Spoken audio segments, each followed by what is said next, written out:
Welcome everyone back to the channel. I am Zach with the Yo Nation YouTube channel. So, simple today. This is going to be the Squared Circle podcast right here on the channel. And today's going to be a little different. You're probably thinking, where's the Raw review tonight? Well, there will be no Raw review tonight. You can tell it's actually daylight, so I'm recording this earlier in the day.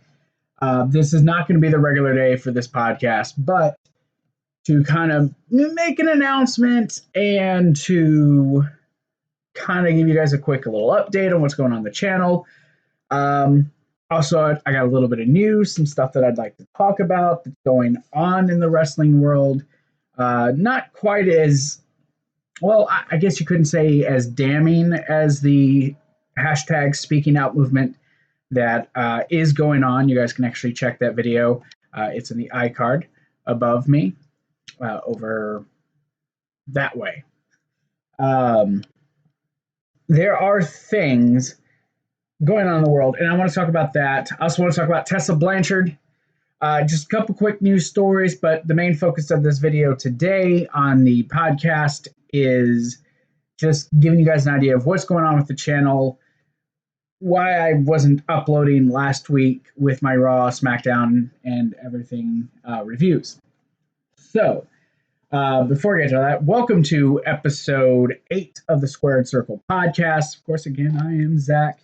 If you guys would like to follow us on any of the social media things you see down below you, Twitter, Facebook, Instagram, links are down in the description. If you'd like to join our Patreon, patreon.com/YoBroNation. It is also in the link down below.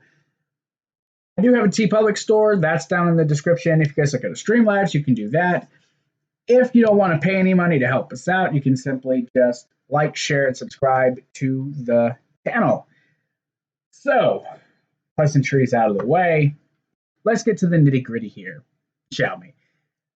I'd like to get into the nitty-gritty of what we're going to be here and what we're primarily talking about. We're talking about the channel and everything going on with the channel. What am I talking about? What am I getting to? Okay, so you guys may have noticed I did not do a Raw.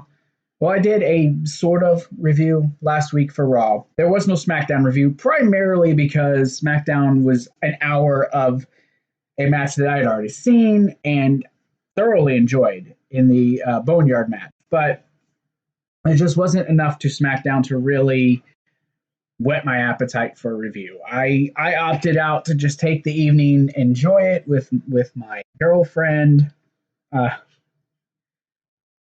and everything. So, and yeah, there was no. So my schedule's kind of changed around on me. I will not be readily available to do most of those reviews in the evening. I'm also trying to take some more personal time with her in the evenings when she's available, when she gets off. Not to mention on Wednesday nights, it's a long night between watching both shows, doing the reviews for both shows, taking notes. It's a long night. So I've changed my schedule around. Now I'm still going to keep track of the shows, but I'm not going to be able to watch them regularly. Therefore, I won't be able to do the reviews. So what am I doing? What am I doing to supplement, to still have content? Well, I'm still going to do a Raw and a SmackDown review. That is still actually going to happen. However, I'm going to go back to the year 1999 when SmackDown first began airing. I'm going back to the year 1999. And we are going to start reviewing from the first SmackDown, which I will start this Friday, from the first actual episode of SmackDown, and we will go from that and review the Raw and the SmackDown each and every week from August of 1999 to whenever. Going old school with our reviews. That's what I'm going to do to supplement. I can pre-record them, do everything in advance, and it'll be interesting content. Now, on top of that, I know there will be pay-per-views that pop up every now and then during those reviews, build to the pay-per-views. I'm actually going to review those pay-per-views as well, to keep everything in chronological order. What that will allow me to do, if you guys want to join me on Patreon, I will keep those reviews for those pay-per-views specific to my Patreon page for $1 a month. So if anyone's like enjoying the reviews, just like going back, and they're like, man, you know what I'd like to hear his thoughts on the pay-per-views. Well, $1 a month, you guys will be able to do that. I know it's probably like, oh, keeping it behind a paywall. Well, I got to have some sort of content. And I figured this is a nice little content, and it's just $1. It's a simple $1 just to hear those reviews. And it's the first thing that I will officially be launching back on the Patreon page probably in the next month. So starting Friday, I'll be doing those. I am also going to try to, in the next couple of weeks, bring back the WWE 2K20. I'm actually going to do the universe mode on there. I'm going to pre-record a whole bunch of those, edit them, make them look really fancy, and try to make them worthy. I'm not sure exactly when, hopefully in the next couple of weeks, but a lot's going on for the reviews for those overall SmackDowns. Now, I'm still going to do my retro rewind reviews for old pay-per-views, but they're for either going to be anything from August 99 back, or there'll be something from WCW, TNA, ECW, something like that. So I will not review any pay-per-view from August of 99 forward as a retro rewind, whatever review, but anything before that will be done. It'll all make sense once I actually do it. Sorry if I'm confusing anybody, but that's basically what's going off the channel. I figured it'd be fun, differentiates me for the most part from other channels, and I figured everyone would probably enjoy it pretty thoroughly, I would assume. So with that down, let's go ahead and let's move on to the first story and what I want to talk about here with this first story, okay? So we're going to talk about Tessa Blanchard.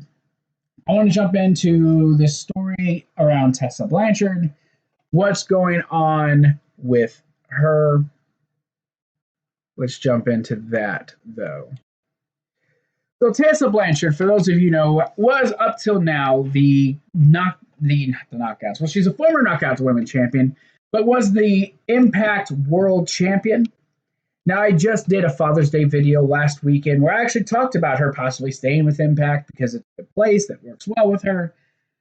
Well, I look like an idiot now.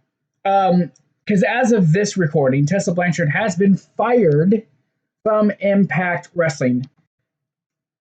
Let's see, I'm going to pull this up here real quick. So, let me pull this up with the Wrestling Observer newsletter. So I'm going to read what the Observer has to say, and then I'll give you guys my thoughts on Tessa and her being fired. On Sunday's Wrestling Observer Radio, Dave Meltzer said that WWE has sent out feelers regarding former Impact Wrestling World Champion Tessa Blanchard. Impact has announced on Thursday that they had terminated their relationship with Blanchard and that she was stripped of their world title. Her contract was set to run out before the 18th of July Slammiversary pay-per-view. But the company was hopeful they could come to an agreement for one more match. She has been in Mexico with her fiance and fellow wrestler Daga, and hasn't been on the last two sets of Impact tapings due to the concern about getting back into the country due to the current pandemic. Blanchard has worked in WWE system before, doing a handful of matches for NXT in 2016. She was also in the 2017 Mae Young Classic. Good showing, lost to Kairi Sane in the first round. She signed a 2-year deal with Impact in 2018 and worked with both men and women, holding the Knockouts title once and the Impact World title. The latter after a win over Sami Callihan this past January at Hard to Blank. I'm not going to say Hard to and get demonetized or whatever. Meltzer said he didn't know if there was any interest from AEW in signing Blanchard, and that's where it ends. Okay, so according to him, he's not actually sure. So, that's what Dave Meltzer is saying.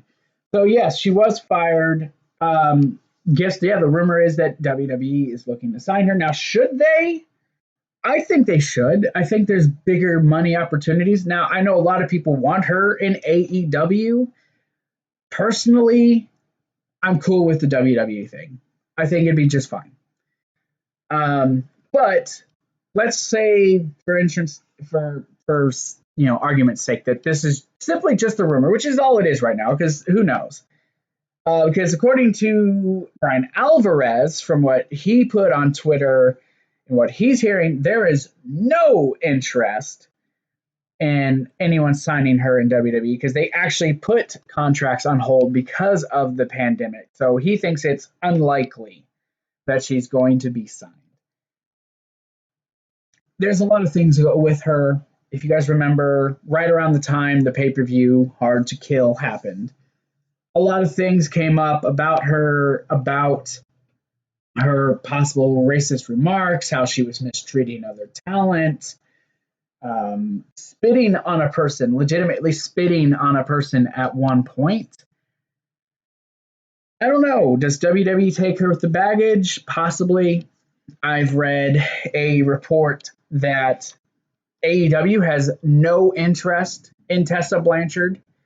I don't know. I didn't see Cody post anything like that. I didn't see any of the other elite members. Tony Khan never said it, but it would kind of make them look kind of hypocritical, not letting Hulk Hogan or his ex-wife Linda in there because of racial remarks.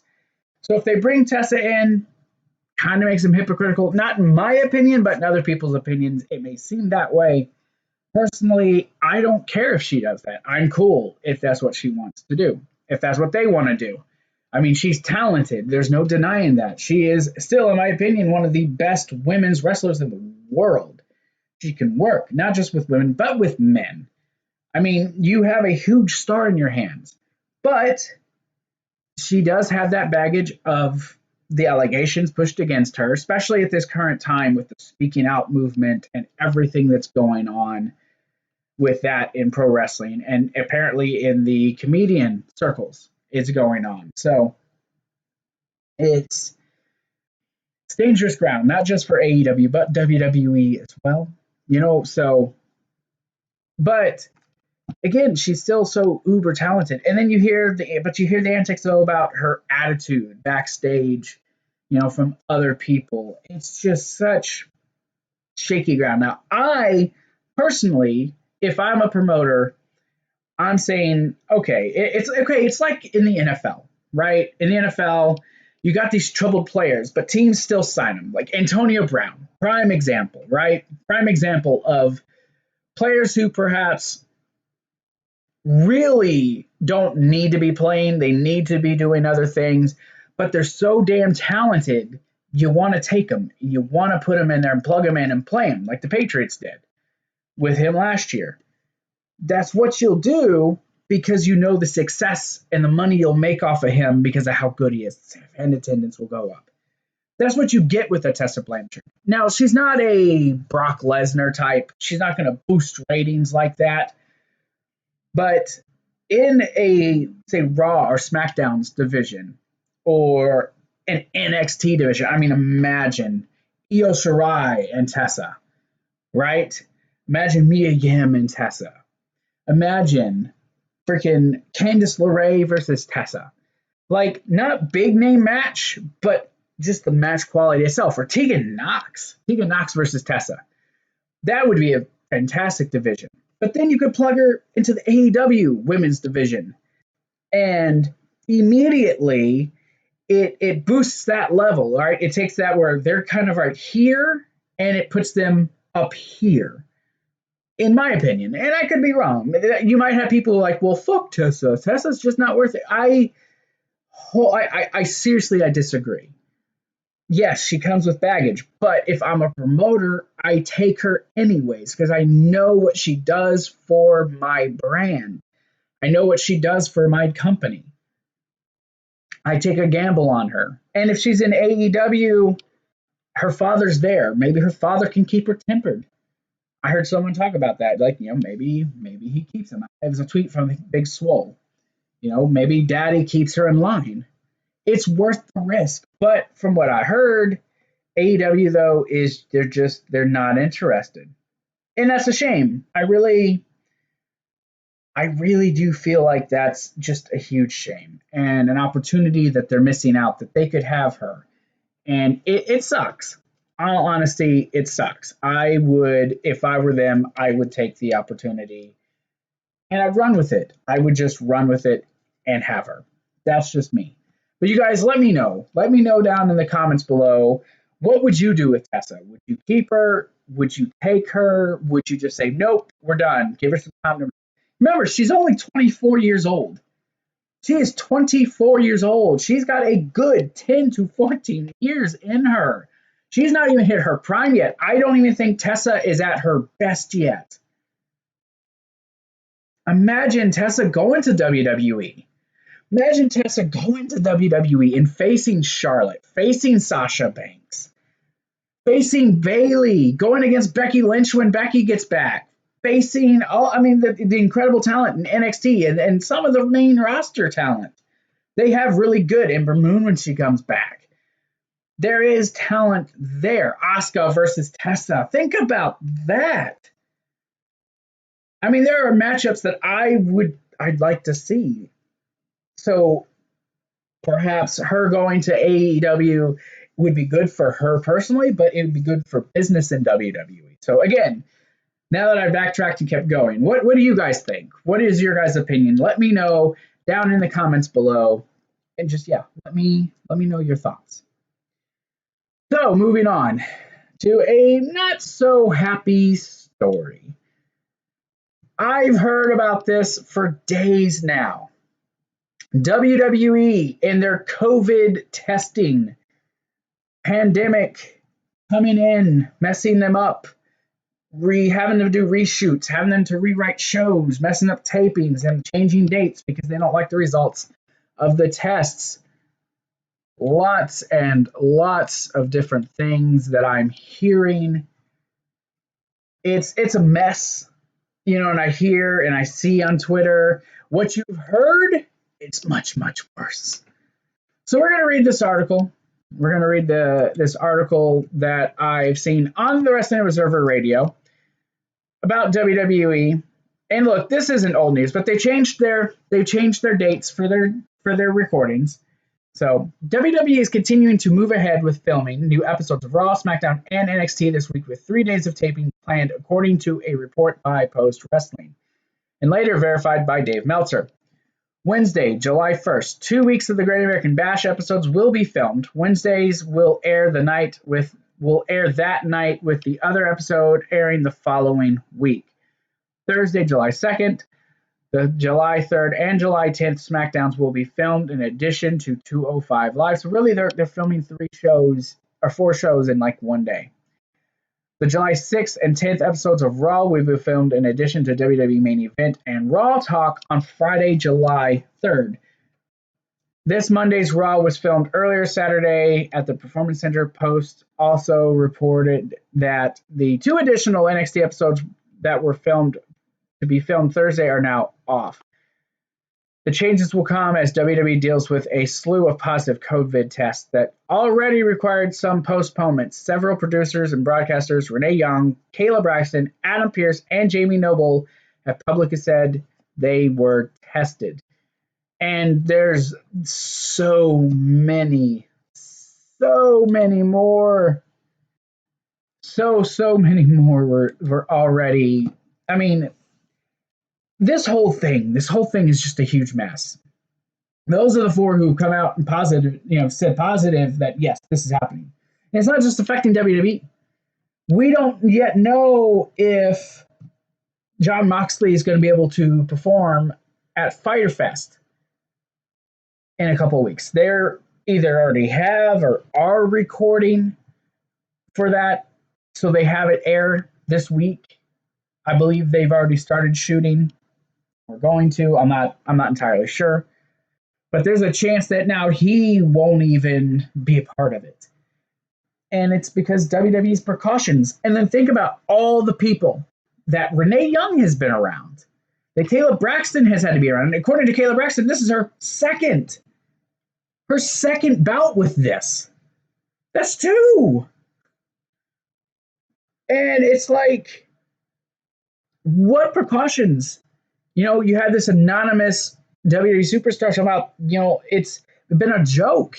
They talked about the conditions that the PC performers have been having to, be subjected to, with tents with no AC and having to eat separate from the main roster. It's all been just one big mess. I mean, everyone, whoever's listening to this, has heard everything. It's just ridiculous. And it's all at the whims of a man who, honestly, in my opinion, doesn't care.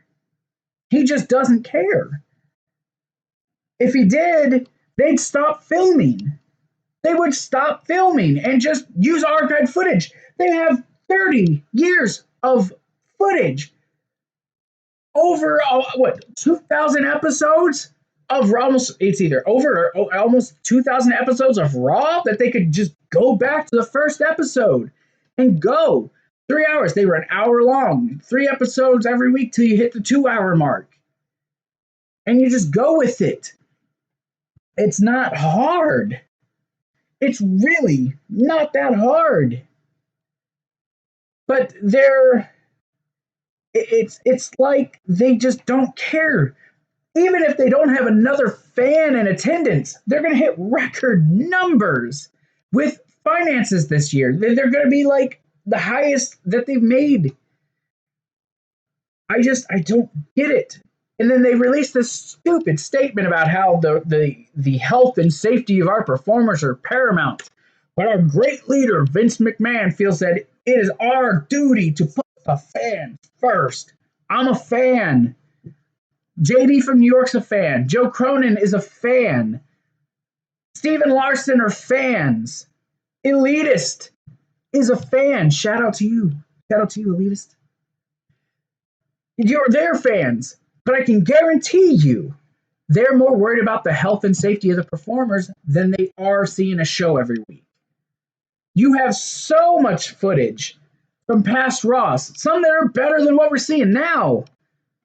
Let us watch that. I wouldn't care. I'd be okay with that. I don't have to have new content at the risk of these people in an outbreak. And then on top of that, Vince McMahon is still trying to get live attendance, like actual fans for SummerSlam. It's not needed. We don't need some big hoorah. Look at us. We're WWE. We did it first before everyone else. We beat the virus. The virus is still happening. It's not going anywhere. And yes, there are some who think that it's a crock. And that's okay. That is your right. And then you get Kevin Dunn. Kevin Dunn says no masks at the PC, even though it's Florida law now to wear masks. WWE, I think they're above that. Why? Take precautions. All they were doing was taking temperatures and filling out questionnaires.